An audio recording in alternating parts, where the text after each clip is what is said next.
Hello, and welcome to Healthy California podcast. My name is Linda Brown, and I am the host of Healthy California, where my goal is to help educate you on your daily choices so we all can become healthy. I believe you, your family, your neighbor, and your community are all looking for better ways and simple ways to return to being healthy. Many of you have health issues or have family that's going through tough times that seemingly have no answers. It's frustrating. There are questions about health, environment, foods, exercise, and lifestyle, and it can be all overwhelming. And who do you believe? And where's the science behind it? This podcast will unravel the mystery behind being unhealthy and talk about little things that we can do in our lives to make a positive change in our health from all angles. So to be healthy, we need to have physical health, mental health, environmental health, financial and social health, and of course, spiritual health. Let's answer some of these questions to get healthy. What good is just listening to a podcast? I will give you resources as well, ways to take steps and make positive changes in your life to becoming healthy. This is a journey, not an assignment, so be kind to yourself. Okay, welcome back everyone. This is Linda Brown. I am your physical therapist, your functional nutritionist, your coach, educator, and host of Healthy California. Welcome back to the show. I am so glad you're here today because we are diving into a topic that I am truly passionate about, and that is arthritis. So many people have arthritis these days. Arthritis affects people of all ages, not just elderly. I know we kind of think that arthritis just comes with age, but arthritis affects people of all ages. And it's mostly misunderstood because of this. It's mismanaged because of this. But here's the good news. It is very preventable and improvable if you already have the condition. I've been a physical therapist for over 20 years, and I also work as a functional nutritionist, which means I look at the whole person. I look at your movement, your food, your lifestyle, your stress, and your sleep. It's all connected. Everything is connected. And nowhere is this more true than arthritis. So today we're going to cover what arthritis is, how and why people develop it, what you can do to prevent it, how to manage it if you already have it, and whether you can reverse it or not. And finally, we will go over foods that make a difference because your kitchen is the most powerful treatment tool and your refrigerator should be your medicine cabinet. Grab some water or grab a cup of tea and let's get into it. So, what is arthritis? The word itself comes from the Greek arthro, meaning joint, and itis, meaning inflammation.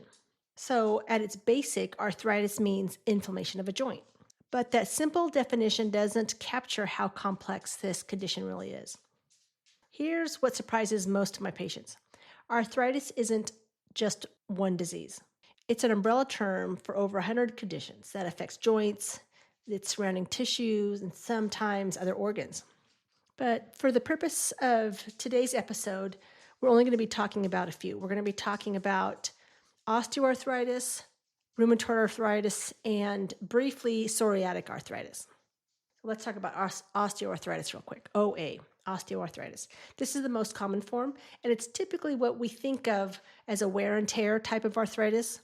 But honestly, this term does it a disservice because it makes it sound like it's inevitable aging process. And that's not true. Osteoarthritis involves the breakdown of cartilage many times. And cartilage is that smooth, cushioning tissue that covers the end of your bones, and it's inside of your joint. When the cartilage wears down, bones start to rub against each other, causing pain and swelling and stiffness, and then that will reduce our range of motion. The joints most commonly affected are your knees, your hips, your hands, and your spine. Those are like the main weight-bearing joints that are the most mobile joints. But here's what I want you to understand. Osteoarthritis is not just mechanical. There is a strong inflammatory component to osteoarthritis. Research over the last decade has really shifted our understanding. So it's not just bones grinding on bones. There's a real biochemical inflammation happening in the joint tissue. And that matters because inflammation is something that we can influence. You know, I talk about inflammation all the time and how we can reduce inflammation. Well, this is one of those things. We can influence the inflammation in our body. And we'll talk about that more in a minute. So let's talk about rheumatoid arthritis real quick. RA, rheumatoid arthritis. This one's a little bit different. RA is an autoimmune disorder. It's an autoimmune disease, meaning the immune system is actually attacking our joints, the synovial lining in our joints. And that's important because that synovial lining is what produces synovial fluid, and the synovial fluid is what lubricates our joints. RA causes chronic inflammation, pain, swelling, and over time can lead to joint deformity and damage.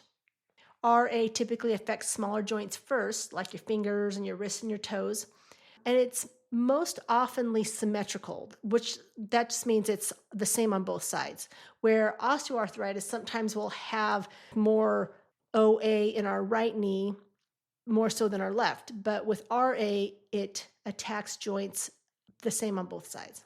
And RA is more often found in women, 2 to 3 times more in women than men.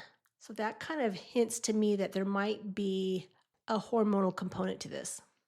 Unlike OA, RA is a systemic disease. That means it's a disease that's throughout your whole body. It doesn't just stay in the joints. It can affect the heart, the lungs, the eyes, blood vessels. That's why a comprehensive whole body approach is so critical here.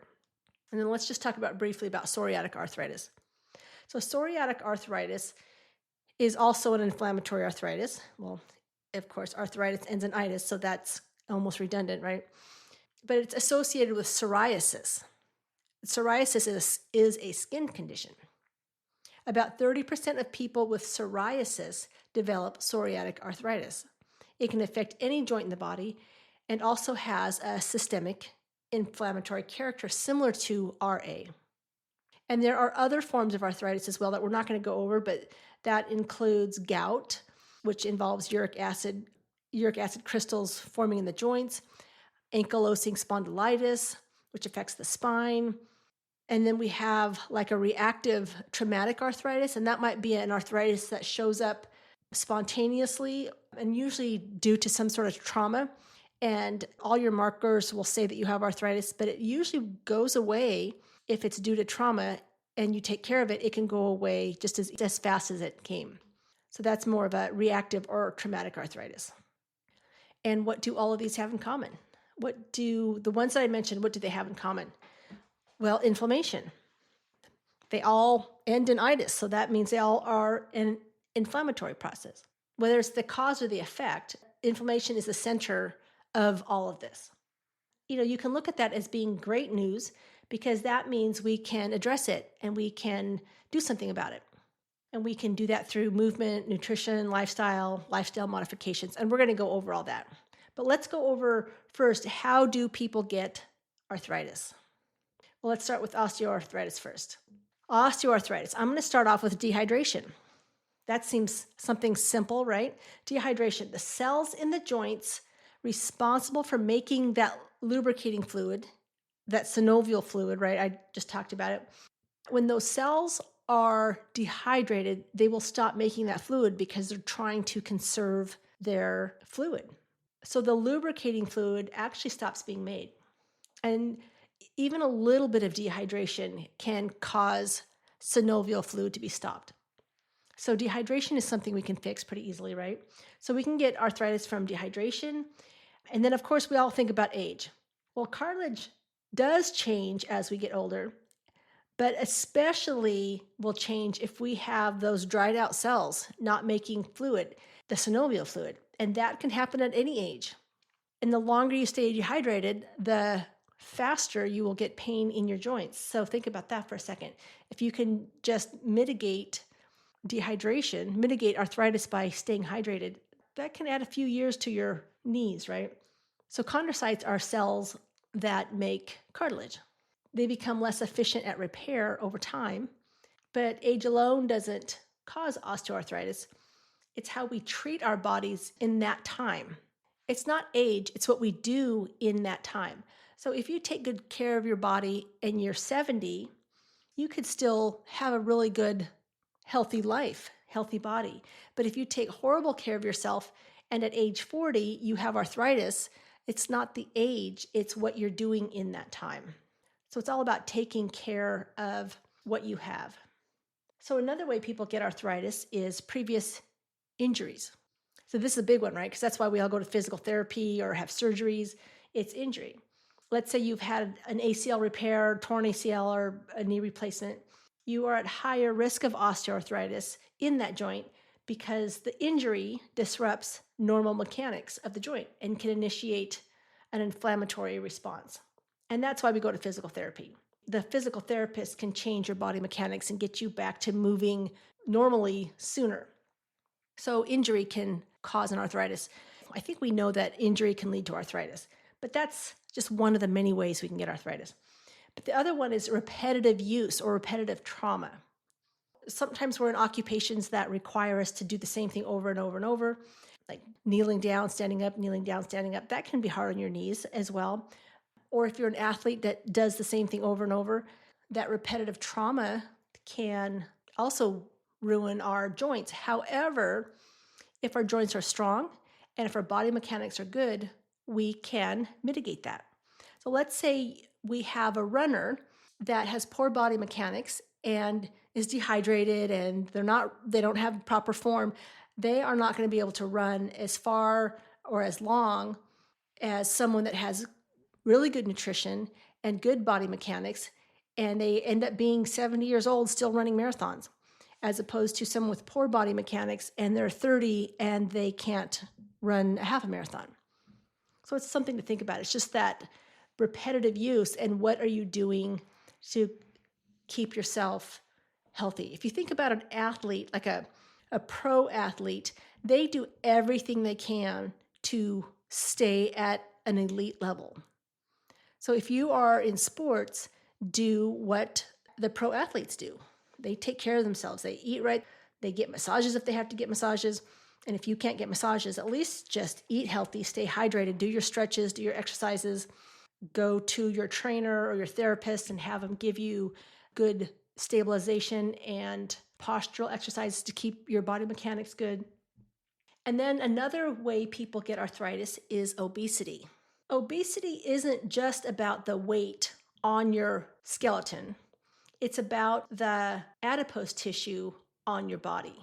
Every pound of body weight, of course, adds roughly 4 pounds of force on the knee joint, but adipose tissue produces inflammation.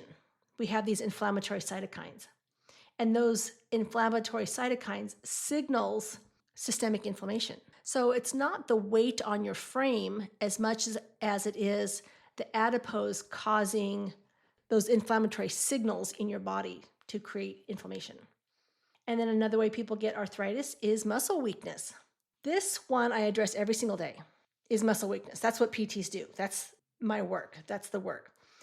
Weak muscles, especially around the hips and the knees and the back and the core, mean that the joint absorbs the impact instead of the muscles and the ligaments and the tendons supporting it. When the muscles aren't doing their job, the cartilage pays a price. And if we're talking about our back, that cartilage would be more like a disc. Other things that cause arthritis are poor movement patterns. And this is what we address in physical therapy all the time. Movement quality matters as much as the quantity. Actually, movement quality matters more than movement quantity. It doesn't matter how much you move. If you're moving wrong, it's a recipe for disaster. So get that movement quality down first, and then you will be able to move more and better and longer. And if you're moving incorrectly, whether that's the way you're walking or squatting or carrying things or just your general posture, you can change that. And it's just a matter of strengthening things, getting them back in balance, and creating like a normal distribution in your joints. Because over time, that imbalance degrades cartilage in specific areas. The body is actually made perfectly. And if you are out of balance in one direction or the other, I mean out of balance meaning like you're stronger on one side than the other, or you are tighter on one side than the other, there's an imbalance there, and that throws your body mechanics off. And that's what physical therapy would help you with. So that's how you would get osteoarthritis. Now let's talk about rheumatoid arthritis real quick. And it's a little bit different. Rheumatoid arthritis is an autoimmune disorder. And so genetics plays a pretty big role in this, but not the complete role. We have like specific genes like the HLA-DR4 gene that increases susceptibility. But just because we have the genetics does not mean that's our destiny, because we can change how that is triggered. So that's genetics. I'm going to put that down as being a small portion of the rheumatoid arthritis. And then there's gut health and the gut microbiome. This is fascinating and well researched. The gut microbiome plays a massive role in immune regulation.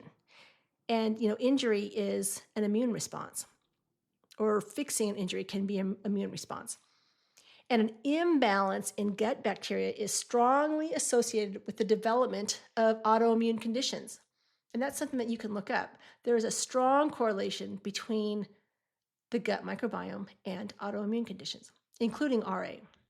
And if you have an autoimmune disorder, you will likely have another one. And you don't want that, right? Because an autoimmune disorder is uncomfortable at the least, but then to have another autoimmune disorder, inflammation, again, is in the center of that. If you're inflamed and you have an autoimmune disorder, that inflammation can also lead to another one. Another way you can get osteoarthritis is a trigger like smoking. It's the strongest modifiable risk factor for rheumatoid arthritis. So smoking triggers an immune response that can trigger autoimmune disorders, especially if you have the genes for it. So if you have the genes for RA, you want to stay away from anything inflammatory. And then another one is hormonal factors. Because RA is most common in women and often improves during pregnancy, hormones clearly play a role. Even though the mechanisms aren't well known, they're obviously complex, but knowing that there's hormonal factors, we want to make sure that our hormones are in check. Another one that may cause rheumatoid arthritis is chronic stress and trauma. Even if that trauma was years and years ago, chronic stress does a number on our nervous system and triggers an immune system response because it's inflammatory. Chronic stress is inflammatory. It's a fight and flight response. And when we are in a constant state of running from a tiger, things like our digestive system, our reproductive system, our hormonal system, it all is blunted. Because the last thing we want to do when we're running from a tiger, we don't need to digest at the time. We don't need to think about procreating at the time. We don't think about sleeping, because we're running from that tiger, right? So chronic stress is a way of us constantly running from that tiger. So chronic stress is inflammatory and trauma. When I say chronic stress, I mean chronic stress and trauma. It's all inflammatory. And then another thing for a cause of rheumatoid arthritis is diet and gut permeability. I talked earlier about gut health and the microbiome, but gut permeability is also gut health, but it's not the microbiome as much as it is leaky gut. Things are getting through that gut barrier that aren't supposed to. And then things end up in our bloodstream and our body doesn't know what to do with it. So then it triggers an immune response. So nutrition is a main key for people with rheumatoid arthritis. So the bottom line is arthritis has multiple causes, which involve a combination of genetics, lifestyle, environment, and the way we move, or even the way we don't move. And that means that there's a lot we can do. That's pretty empowering, knowing that some of these things, besides genetics, some of these things we can change.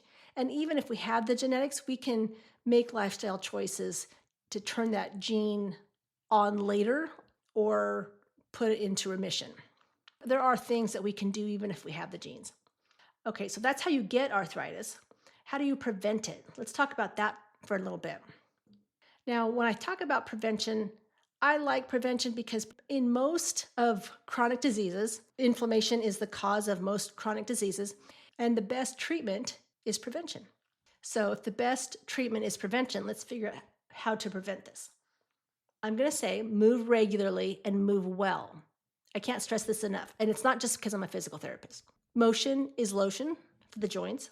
And synovial fluid, which is that lubricating fluid, circulates in your joints when you move. It actually signals the cells in your joint to create more synovial fluid through movement. Otherwise, it's not going to. So motion is lotion, and that's absolutely true. The cartilage doesn't get nutrients from the blood. It gets nutrients from the synovial fluid and the nutrients that are inside the joint itself. So every time you move, you're literally feeding your cartilage. You have to move to keep your joints healthy. And it's not just about how much you move, it's how you move. So see your physical therapist. They'll recommend a balanced movement protocol, and that would involve strength training, mobility and flexibility work, cardiovascular exercise. So strength training builds muscles around the joints, especially the hips and glutes and back, and the quads, or all the muscles that surround your knees for that matter. You want strong, supportive muscles acting as natural shock absorbers, especially around the core, because we all have back trouble as well and back arthritis. So strength training is going to improve all that. And then a physical therapist can also help you with mobility and flexibility, maintaining a full range of motion in your joints. It's always best to maintain full range of motion. So even though your joints move, it has to move through full range of motion. If you have full range of motion, you have to be strong through that whole range of motion. And a joint that can't move through its full range of motion is going to have problems. And then you're going to end up seeing your physical therapist anyways. So you might as well start moving, start becoming flexible, start becoming mobile. And then the other thing about moving is that cardiovascular exercise that I just mentioned.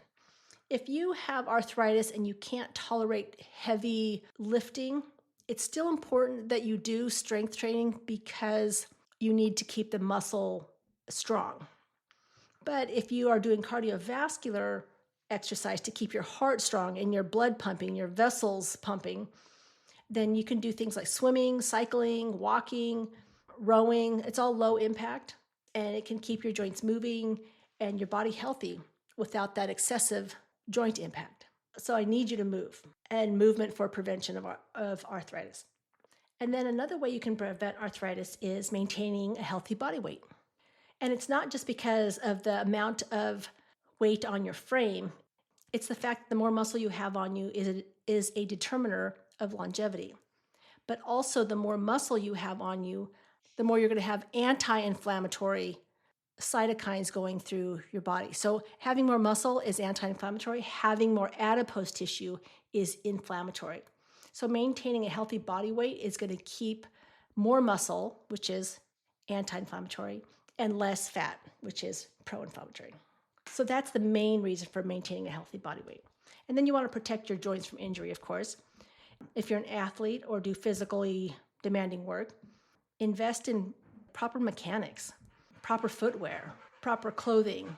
Do an adequate warm-up and cool down. Don't play through significant pain. And if you have pain, figure out why. Because one serious joint injury can change the trajectory of that joint health for decades if you don't treat it properly. Another way you can prevent arthritis is to support your gut health, especially if you have family history of autoimmune arthritis. I mentioned gut health earlier, but eating a diverse, fiber-rich diet supports a healthy microbiome, which then reduces inflammation. Avoid processed foods, avoid excess sugar, and then also unnecessary antibiotics. And don't just take an antibiotic just to take an antibiotic. Especially, if you're sick, try to figure out how to get rid of that sickness before you reach for that antibiotic. Antibiotics will wipe out your gut flora, that microbiome, and you have to start over. And in the meantime, as you're starting over, you're setting yourself up for other disease process. And another way you can prevent arthritis is give your body what it needs to heal. You can't avoid everything. You can't avoid injury sometimes. There's just a lot of things you can't avoid. But then there are things that you can, like we just went over some things you can change. If you are in a position where you have an injury and you don't want to develop arthritis, give your body what it needs to heal. This means minimizing inflammatory lifestyle. So you need to get good sleep, or you need to manage your stress. You need to be physically active. You need to avoid processed foods. You need to quit smoking. Smoking is the biggest modifiable risk factor that you can do for pretty much many chronic diseases, but get rid of that smoke. avoid excess alcohol, and hydrate. That's what your body needs to heal. It needs good sleep, stress management, good food, and hydration. These all drive the inflammatory environment that either initiates or accelerates arthritis. So if you have arthritis or you're starting to get arthritis, how then can we manage that? What can you do to improve or manage your quality of life if you're already headed down that road? I want to be very clear. A diagnosis of arthritis is not a life sentence of pain or limitation. I've seen plenty of my patients that manage their arthritis, including myself. I have arthritis in my back. I've had it since an injury when I was 13. And there have been days where I can't bend over to tie my shoes or even put my shoes on or walk across the floor. And there are times I've been out for 2 weeks because of back pain. But once I learned how to manage it, I'm doing 50-mile runs, 100-mile hikes. I do CrossFit regularly, a few times a week, and there's really nothing I can't do. And that's living with arthritis in my back. So let's figure out how to manage it. This is my wheelhouse. This is what I know. And exercise is one of the most effective treatments for arthritis. Not rest, but movement. So for OA patients, the key priorities are strengthening the muscle around the joint, improving movement patterns, restoring and maintaining range of motion, reducing pain through manual therapy like massage or soft tissue work and modalities like heat or ice, and then hydration. That's a good place to start. And then, of course, a healthy anti-inflammatory diet. So that's how you'd manage it if you already have it. Another way you can manage it is like aquatherapy. If you can't go out and do exercise for your heart, like running or biking, try aquatherapy. The buoyancy of the water reduces the load off your joints, and it's fun, and it's a great form of exercise.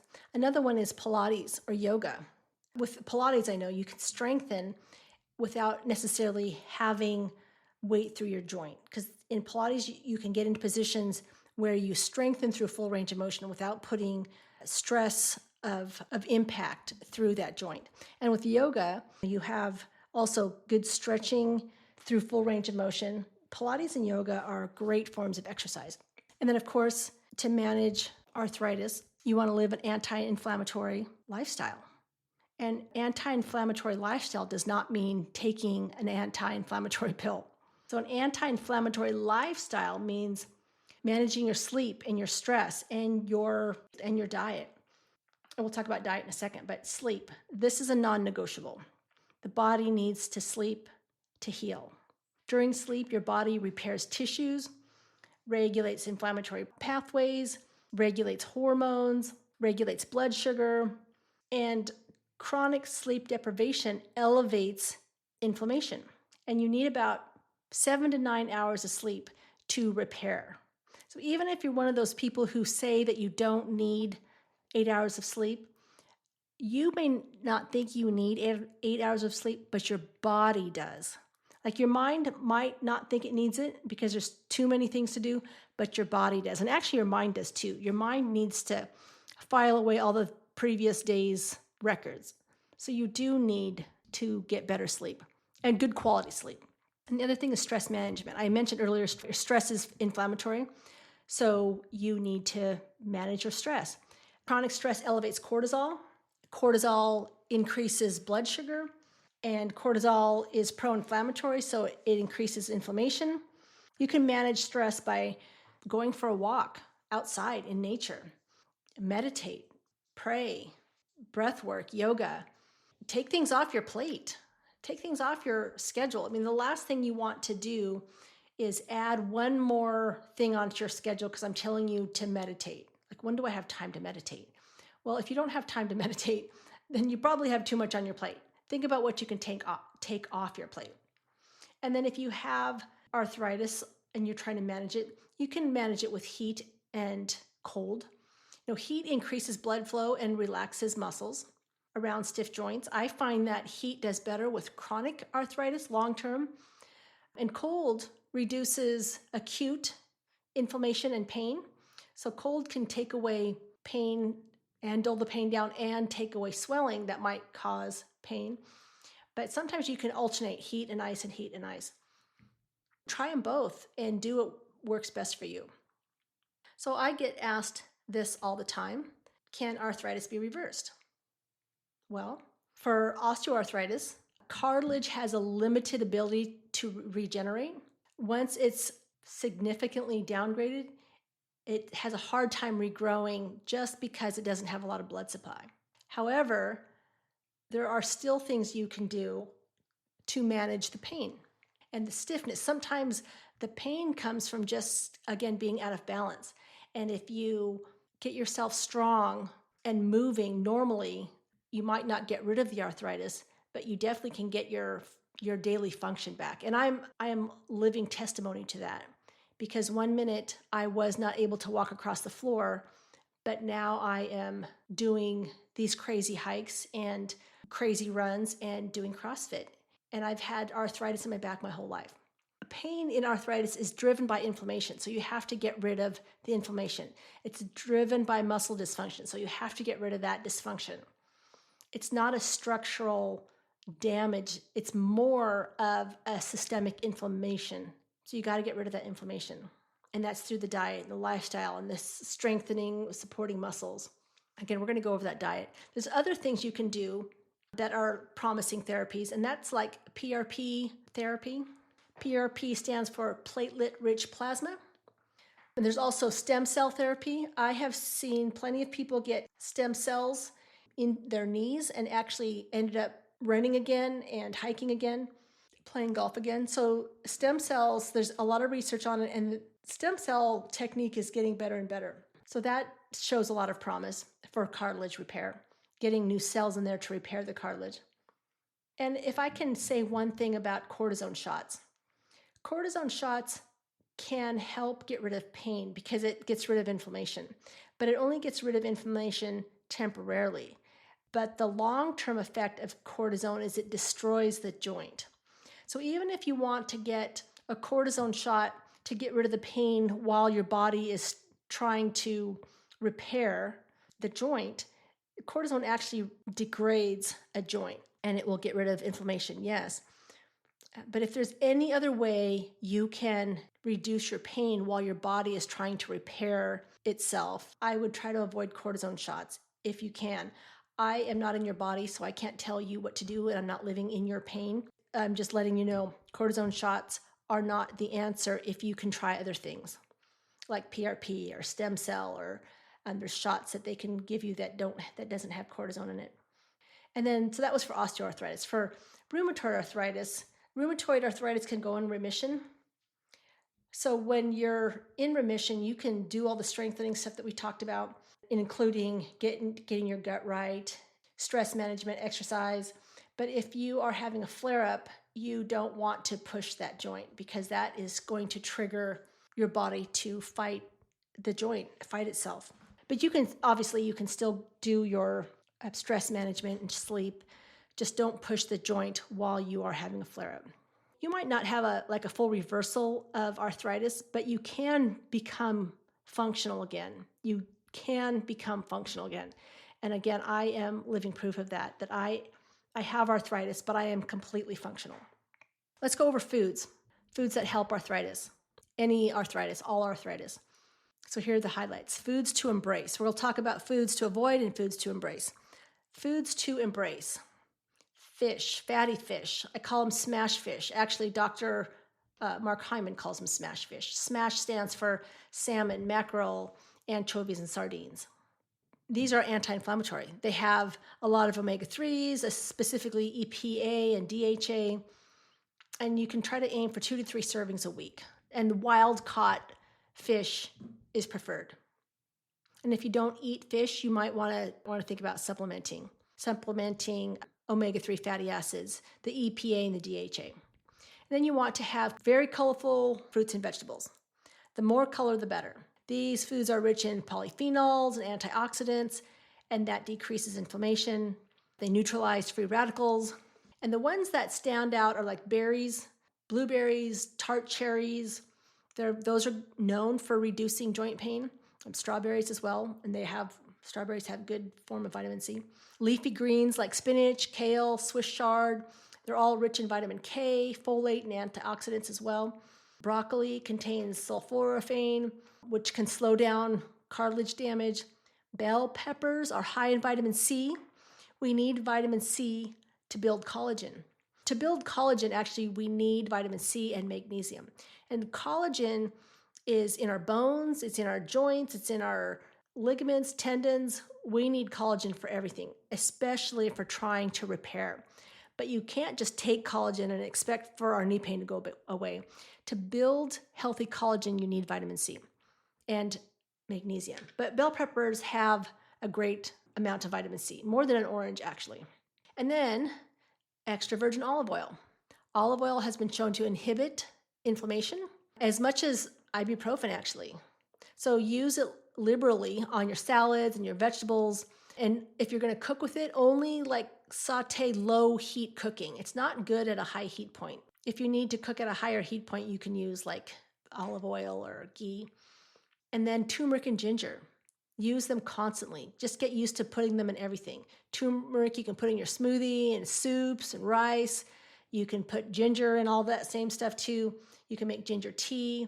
They're very anti-inflammatory. They just need to be in your kitchen at all times. And then there's bone broth. Bone broth is rich in collagen. Again, if you're going to have anything with collagen, you want to take vitamin C and magnesium, but collagen is going to be what helps rebuild those joints. And it's actually good for your gut as well. I would think about a cup a day if you have arthritis. And then you want nuts and seeds, especially walnuts and flax seeds and chia seeds. They're good plant-based sources of omega-3s. They're anti-inflammatories. A small handful of walnuts a day is going to be plenty. But think about nuts and seeds to help with arthritis. And then green teas, fermented foods like yogurt, kefir, sauerkraut, kimchi, miso. They support a healthy gut microbiome, which is great for immune system, and especially if you have rheumatoid arthritis. So those are good anti-inflammatory foods to eat. So let's think about what we shouldn't eat, what we should avoid. Well, this isn't not going to be a big surprise. Sugar and refined carbs. This is a big one. Sugar directly activates the inflammatory pathways. And there's sugar in everything. So get rid of it. And even if you have to wean yourself off of it, sugar is so hard to get rid of and controlling that you might have to wean yourself off of it because it does have a strong effect on us, like a drug. So things that have sugar, pretty much everything. Reduce anything that might cause a sugar spike. And then you'll think about sodas, candies, white breads, pastries, ice cream, all have sugar in it. They're going to fuel that fire. Anything in processed or ultra-processed foods, they're loaded with vegetable oils. They're high in omega-6. We need to have higher omega-3, not omega-6. And they have additives and preservatives. If they have a shelf life, they're going to probably be filled with preservatives. And that drives inflammation. If it comes in a package with more than 5 ingredients and you can't pronounce any of it, just stay away from it. Put it back on the shelf. Another thing is trans fats and industrial seed oils like corn. If you were to see how they get oil out of corn, you'd be surprised. It's not easy. They have to highly process corn to get corn oil. Same thing with soybean and canola and margarine. Margarine is a partially hydrogenated. Margarine's not actually natural. All those are very inflammatory. So try switching to olive oil and avocado oil and coconut oil, much healthier forms of oil. To help with arthritis, think about avoiding gluten. Not for everyone, it's individual, but for many people with autoimmune disorders, removing gluten significantly reduces symptoms. Try thinking about doing a 30-day elimination on the gluten, and you'd be surprised on what happens with your pain. Same thing with dairy. Try a 30-day elimination trial with dairy. Dairy is individualized. Some people can tolerate it, but it is a thing that as we get older, we lose the enzymes for being able to process dairy. If you have to eat dairy or you like to eat dairy, choose the dairy that's fermented, like sugar-free yogurt. And then, of course, you want to avoid alcohol. For some people, nightshades would be like eggplants, tomatoes, peppers. Again, not everyone, but with RA particularly, some people are sensitive to nightshade. So it'd be something to try to do an elimination on for 30 days. And then there's supplements with some good evidence behind it. If you don't eat a lot of vegetables, you just don't like vegetables and you can't seem to get it in your diet, you might think about supplementing to get some of those nutrients back. Again, we need the nutrients in order to heal ourselves. So omega-3s, I had already mentioned omega-3s. You can get it from fish and the chia seeds and the flax seeds that has EPA and DHA. If you're going to supplement, make sure it has EPA, DHA. The omega-3 fatty acids have EPA and DHA. Curcumin and turmeric, those as supplements, and those have been actually known to be comparable to the non-steroidal anti-inflammatory meds. So something to think about, that you can supplement with that instead. Collagen peptides. So collagen peptides have been growing in evidence that it supports cartilage and reduces joint pain. But remember, to build collagen, you need vitamin C and magnesium. So if you're not getting enough vitamin C and magnesium, then you might want to think about supplementing that. Vitamin D. Vitamin D is associated with both bone health and osteoarthritis and autoimmune disorders. So most people with arthritis are low in vitamin D. And where do you get your vitamin D? Everything's fortified in vitamin D now, and the best place to get it is from the sun. So think about vitamin D. Magnesium, I had mentioned that we need that in conjunction with vitamin C for good, strong bones and to build collagen. Magnesium has over 300 reactions in our body, so it's pretty important, and we are deficient in it. Another supplement that people have been trying is the glucosamine and chondroitin. There's mixed evidence on this, although I have taken glucosamine for many, many years because I said I have arthritis in my back. I took glucosamine for many years, and when I stopped taking it, I realized that I needed to take it. I don't take it anymore. I haven't actually taken it for years because I eat an anti-inflammatory diet. And with that anti-inflammatory diet, I don't need to take glucosamine. But there was a time in my life where I did, and I couldn't go without it. But that has changed. So I want to bring it all home for you. Arthritis is one of the most prevalent and fastest growing conditions in America, but it's not something you just have to accept and suffer through it for the rest of your life. There are things you can do to manage it and become functional again. The body can heal itself if we give it what it needs. If we give it what it needs, it can heal itself, and it might take a long time, but that's what the body does. It grows, it repairs, it fixes. We just have to give it what it needs to do that, and that is good quality food and sleep and hydration. Can't be running from the tiger all the time. And as a physical therapist, I've seen people that were bone on bone start hiking again and playing golf again and running again. And as a functional nutritionist, I've seen people with inflammatory markers that changed their diet and their inflammatory markers went way down. So it's not magic, it's biology. And you can do this. You can do this. So here's what I want you to take away from today. Move your body, move it regularly, move it intentionally, and move it well. Eat foods that fight inflammation, not fuel it. Support your sleep, manage your stress, protect your gut. And if you have arthritis, don't just accept it as normal. Seek out a comprehensive, multidisciplinary approach, like see a functional nutritionist, a functional medicine doctor, a physical therapist, a massage therapist, a counselor.